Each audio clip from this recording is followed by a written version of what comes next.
Bismillahirrahmanirrahim.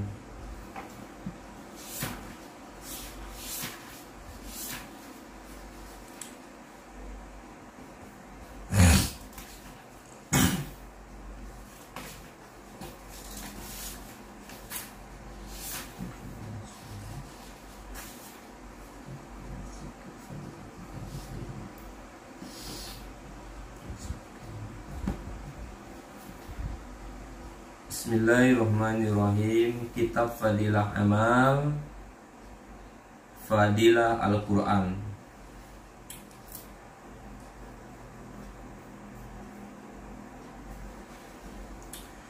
Pembaca dan pendengar Al-Quran mempunyai keutamaan masing-masing. An Abi Hurairah radhiyallahu anhu qala Rasulullah sallallahu alaihi wasallam, man istama'a ila ayatin min kitabillah kutibat lahu hasanatun mudha'afatun wa man talaha kanat lahu nuran yaumal qiyamah. Dari Sayyidina Abu Hurairah radhiyallahu anhu, baginda Rasulullah sallallahu alaihi wasallam bersabda, barang siapa mendengar satu ayat dari kitab Allah, maka akan ditulis baginya satu kebaikan yang dilipat gandakan. Barang siapa membacanya, maka baginya nur pada hari kiamat. Dari Sayyidina Abu Hurairah radhiyallahu anhu, baginda Rasulullah sallallahu alaihi wasallam bersabda, barang siapa mendengar satu ayat dari kitab Allah, maka akan ditulis baginya satu kebaikan yang dilipat gandakan. Barang siapa membacanya, maka baginya nur pada hari kiamat. Hadis riwayat Ahmad. Faedah: meskipun para muhaddisin mempermasalahkan sanad hadis di atas, namun dari segi isinya hadis tersebut banyak didukung oleh riwayat-riwayat lainnya yang menyatakan bahwa mendengar tilawah Al-Quran berpahala sangat besar. Bahkan ada yang menyebutkan bahwa mendengarkannya lebih baik daripada membacanya. Sayyidina Ibnu Mas'ud radhiyallahu anhu berkata, suatu ketika baginda Rasulullah sallallahu alaihi wasallam duduk di atas mimbar. Beliau Rasulullah sallallahu alaihi wasallam bacakan ayat. Beliau bersabda, bacakanlah Al-Quran untukku. Saya menjawab, ya Rasulullah, bukankah Al-Quran diturunkan kepada engkau? Mengapa saya yang membacakannya kepada engkau? Rasulullah sallallahu alaihi wasallam bersabda, hatiku ingin mendengarkannya. Lalu Sayyidina Ibnu Mas'ud radhiyallahu anhu membacakannya kepada baginda Rasulullah sallallahu alaihi wasallam. Terlihat air mata beliau berlinang-linang. Suatu ketika Sayyidina Salim radhiyallahu anhu, hamba sahaya yang telah dimerdekakan oleh Sayyidina Abu Huzaifah radhiyallahu anhu, membaca Al-Quran, dan baginda Nabi sallallahu alaihi wasallam berdiri lama di sampingnya. Mendengar bacaannya, beliau juga pernah mendengar bacaan Al-Quran dari Sayyidina Abu Musa Al-Asy'ari radhiyallahu anhu dan memuji bacaan beliau.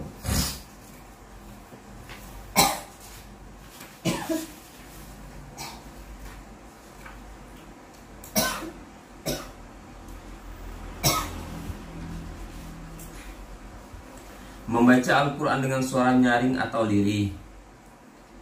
An Uqbah ibni Amirin radhiyallahu anhu qala Rasulullah sallallahu alaihi wasallam, al-jahiru bil Qur'an kal jahiri bi sadaqati wal musirru bil Qur'an kal musirri bi sadaqati. Dari Sayyidina Uqbah bin Amir radhiyallahu anhu, baginda Rasulullah sallallahu alaihi wasallam bersabda, orang yang membaca Al-Quran dengan suara nyaring seperti orang yang bersedekah terang-terangan, dan orang yang membaca Al-Quran dengan suara lirih seperti orang yang bersedekah dengan sembunyi-sembunyi. Hadis riwayat Tirmizi, Abu Daud, Nasa'i, dan Hakim. Faedah: kadangkala bersedekah dengan terang-terangan itu lebih baik, seandainya hal ini dapat menimbulkan semangat bersedekah kepada orang lain atau untuk suatu kemaslahatan yang lain.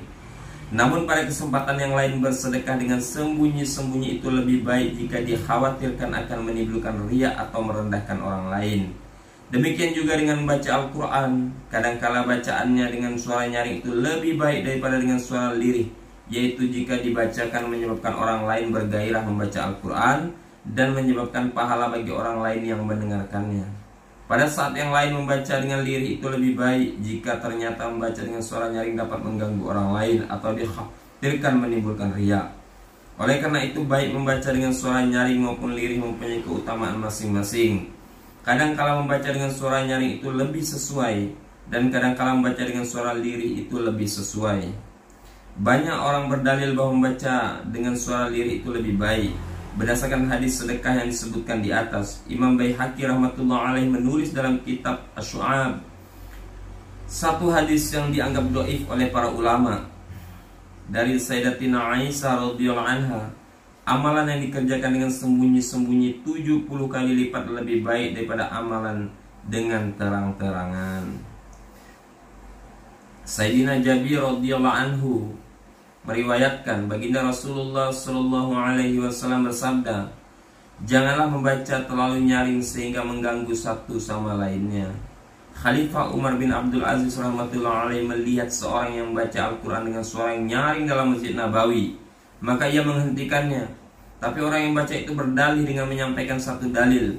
Kemudian Khalifah Umar bin Abdul Aziz rahmatullah alaihi berkata, "Jika kamu membacanya karena Allah subhanahu wa ta'ala, maka bacalah dengan lirih. Namun jika kamu membacanya untuk manusia, maka bacaanmu tidak ada gunanya." Selain itu baginda Nabi sallallahu alaihi wasallam juga memerintahkan agar membaca Al-Quran dengan suara nyaring. Di dalam Syarah Al-Ihya juga dituliskan mengenai kedua cara tersebut, baik dalam riwayat hadis maupun atsar ucapan para sahabat radhiyallahu anhum. Halaqah Quran, perbaikan Al-Fatihah. A'udzu billahi minasy syaithanir rajim. Kamu A'udzubillah satu ayat satu.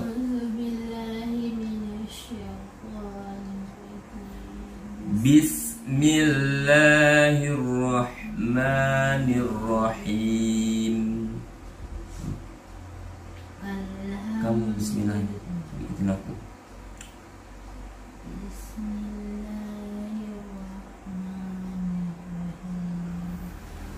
Alhamdulillahi Rabbil Alamin.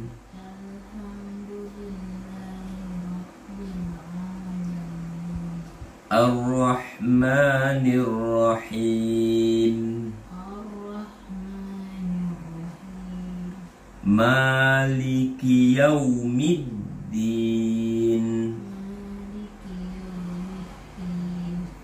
Iyyaka na'budu wa iyyaka nasta'in.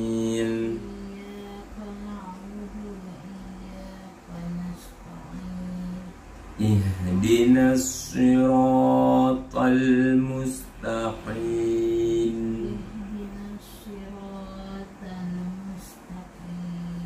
Siratal ladzina an'amta 'alaihim ghairil maghdubi 'alaihim waladdallin.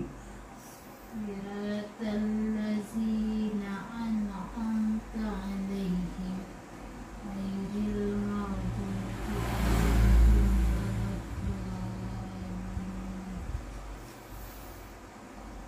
Bismillahirrahmanirrahim. Alhamdulillahi Rabbil Alamin. Ar-Rahmanir Rahim. Maliki Yaumiddin. Iyyaka na'budu wa iyyaka nasta'in. Ihdinas siratal mustaqim. Siratal ladzina an'amta 'alaihim ghairil maghdubi 'alaihim waladdallin.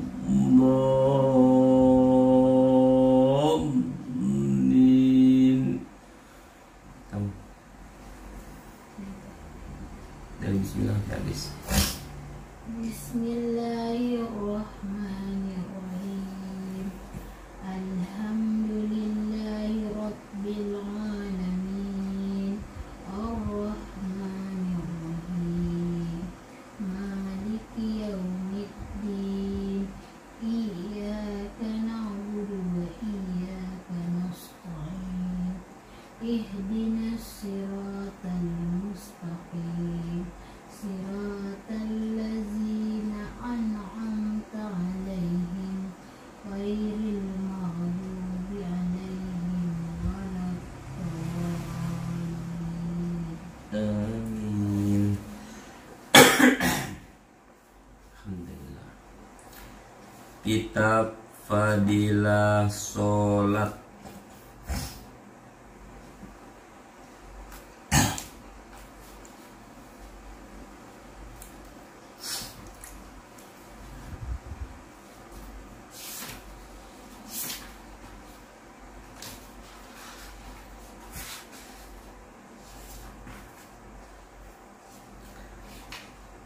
Pentingnya sholat.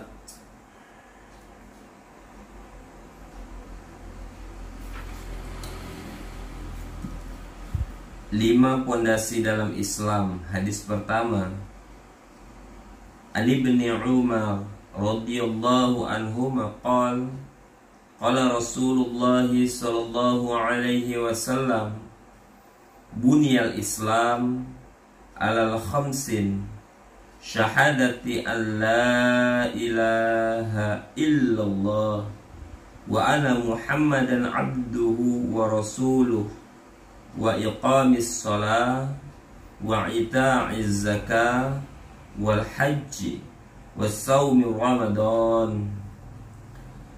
Dari Sayyidina Ibnu Umar radhiyallahu anhuma, ia mengatakan baginda Rasulullah sallallahu alaihi wasallam bersabda, agama Islam dibangun atas 5 tiang, bersaksi bahwa tiada yang berhak disembah selain Allah subhanahu wa ta'ala, dan Muhammad adalah hamba dan utusan Allah subhanahu wa ta'ala, mendirikan sholat, membayar zakat, haji, dan puasa pada bulan Ramadan.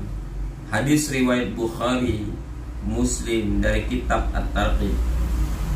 Penjelasan: kelima hal di atas adalah asas-asas agama terbesar dan bagian yang terpenting.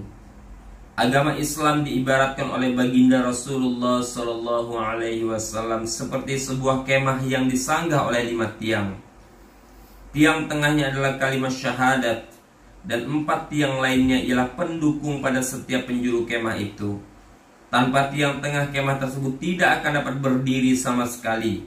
Apabila salah satu dari keempat tiang lainnya tidak ada, kemah tetap berdiri. Tetapi sudut yang tidak bertiang ini akan miring dan mungkin roboh.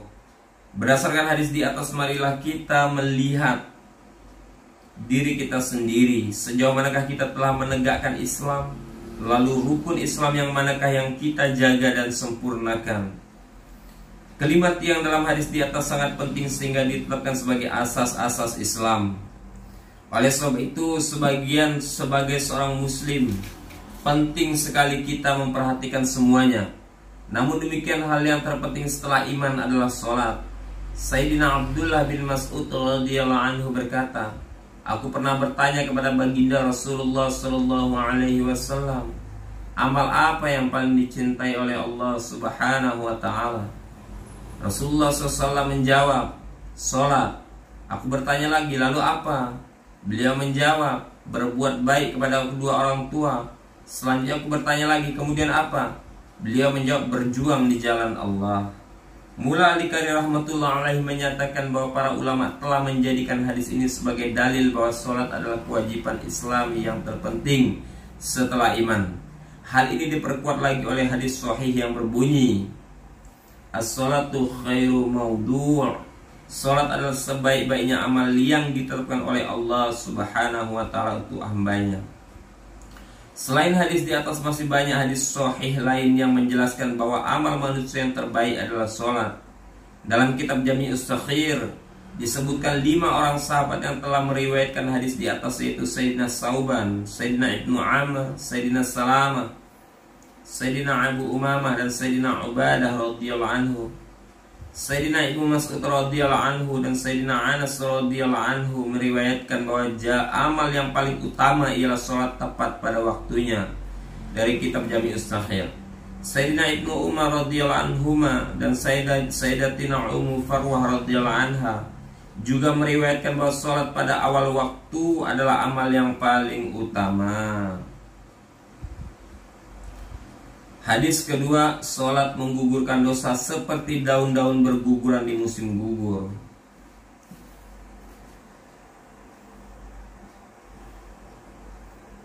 An Abi Dzar radhiyallahu anhu anna Nabiy sallallahu alaihi wasallam kharaja fi syita' wal waraq yatahafatu fa akhadha bi ghusnin min syajaratin qala faja'ala dhalika waraqu yatahafatu faqala ya Aba Dzarrin qultu labaika ya Rasulullah qal innal 'abdal muslim la yusalli salata yuridu biha wajha Allah fatahafata anhu zunubuhu kama tahafata hadha alwaraqu an hadhihi syajarah.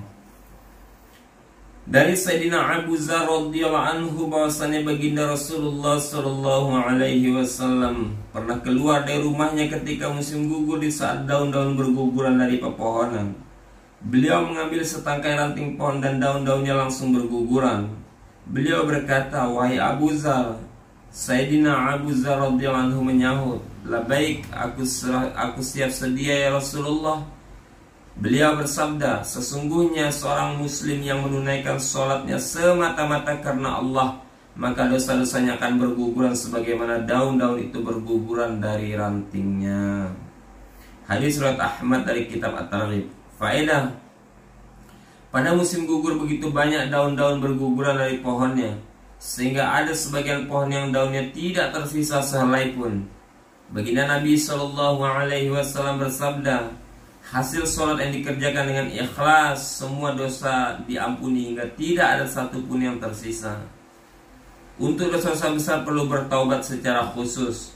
Ada satu hal yang perlu direnungkan. Menurut para ulama berdasarkan kesimpulan dari ayat-ayat Quran dan hadis baginda Nabi SAW, sholat dan ibadah-ibadah lainnya hanya menghapuskan dosa-dosa kecil, sedangkan dosa-dosa besar tidak dapat diampuni tanpa bertaubat secara khusus. Oleh sebab itu, selain mengerjakan sholat, hendaknya kita selalu bertaubat dan beristighfar.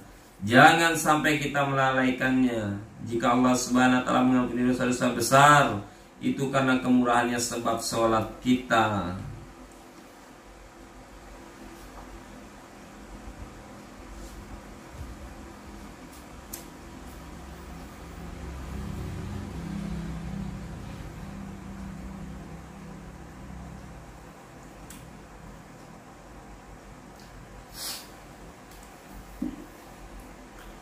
Fadilah tabligh.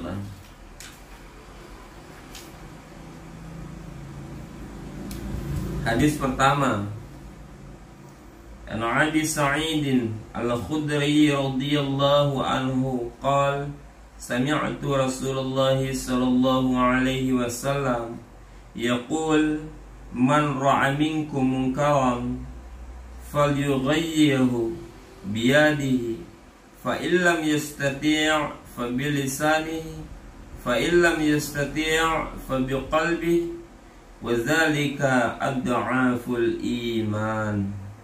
Dari Sayyidina Abu Sa'id Al-Khudri radhiyallahu anhu, ia berkata, aku mendengar baginda Rasulullah sallallahu alaihi wasallam bersabda, barang siapa melihat kemungkaran dilakukan di hadapannya, maka ubahlah dengan tangannya. Jika tidak mampu, maka dengan lidahnya. Jika tidak mampu, maka camkan dalam hati bahwa itu kemungkaran. Dan ini adalah derajat iman yang paling rendah. Hadis riwayat Muslim, Tirmizi, Ibnu Majah, Nasa'i dari kitab At-Targhib. Penjelasan: disebutkan dalam hadis yang lain bahwa jika seorang dapat mencegah kemungkaran dengan lidahnya, maka lakukanlah. Jika tidak, maka yakini dalam hati bahwa perbuatan itu merupakan suatu kemungkaran. Dengan demikian ia terbebas daripada tanggung jawab.